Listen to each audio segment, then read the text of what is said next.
সারা বাংলাদেশের যে একটা ভিন্ন পরিস্থিতির ভিতর দিয়ে গেল, এখানে বিভিন্ন রকমের দাবি দেওয়া আন্দোলন থেকে শুরু করে অনেক রকমের সিচুয়েশন তৈরি হয়েছে। আপনারা জানেন এইসব ঘটনা দেখেছি যে একেবারে কাছে থেকে, যে তারা যেভাবে রিস্ক নিয়ে ঝুঁকি নিয়ে যে সংবাদ পরিবেশন করত, মাঝে মাঝে আমার সামনে মনে হতো কেউ উপরে এক পায়ের উপর দাঁড়ায় আছে, কেউ আবার ওই যে ফ্লাইওভারের উপরে উঠে আছে, আবার একজন রিক্সার উপরে দাঁড়ায় আছে, মানে আবার ভিডিও করতে করতে সামনে মানে পিছনের দিকে যে কি আছে গাড়ি যাচ্ছে, রানিং গাড়ি যাচ্ছে, এরকম মানে ভিতরে ওই যে চাপা পড়ার সম্ভাবনা থাকে, তারপরে কিন্তু রিস্ক নিয়ে তারা কাজ করতেছে। আমি নিজে দেখেছি, আমি অনেককে মানাও করেছে, ভাই এরকম ভাবে রিস্ক নেওয়ার দরকার নেই, আপনার যদি দু একটা ফুটে যদি বাদও যায়, আরো অনেকেই আছে না থাকলেও সমস্যা নেই, কিন্তু নিজের জীবন তো আগে নিজের জীবনের সেফটি সিকিউরিটি দরকার, তারপরে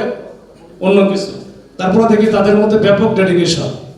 তো তাদের অনেকেরই হয়তো বা অনেক রকমের অসুবিধা আছে, অনেকের যে এই যে রুজি রোজগারের জন্য যে টাকাটা দরকার, যে উপার্জনটা দরকার, যেটা স্যালারি হিসেবে যেমন আমরা পাই বা আরো অনেকে পাই, এই মাল্টিমিডিয়াতে যারা আছে তাদের এরকম বহু সমস্যা আছে, বহুবিধ সমস্যা আছে। এটা হয়তো একদিন আস্তে আস্তে সবাই উপলব্ধি করবে, এই বিষয়গুলো একটা কাঠামোর মধ্যে চলে আসবে। তো সেই আশা রাখি, কারণ তাদের যে ডেডিকেশন আমি দেখেছি মাঠে বাস্তব অবস্থায়, এটা আসলে একটু অন্যরকম। মানে বাংলাদেশের জন্য, বাংলাদেশ উন্নত সমৃদ্ধ বাংলাদেশ গড়ার যে স্বপ্ন সবার মধ্যে, যে আকাঙ্ক্ষা আমাদের সবার মধ্যে আছে, সেই আকাঙ্ক্ষা বাস্তবায়নে কিন্তু আমার মনে হয় মাল্টিমিডিয়া একটা অগ্রণী ভূমিকা পালন করছে। এটা একটা বাস্তব কথা, এটা আমি আমার অভিজ্ঞতা থেকে আমি এটা বললাম।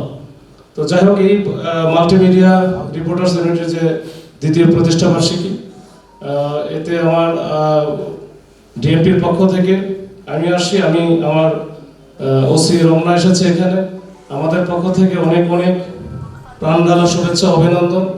আপনারা আরো দীপ্ত পায়ে অগ্রসর হন, আপনারা আরো একেবারে বাস্তবধর্মী বস্তুনিষ্ঠ সংবাদ পরিবেশন করুন, এই প্রত্যাশায় শেষ করছি। আসসালামু আলাইকুম। খবরের কাগজ, নিখাত, নির্ভীক, নিরপেক্ষ।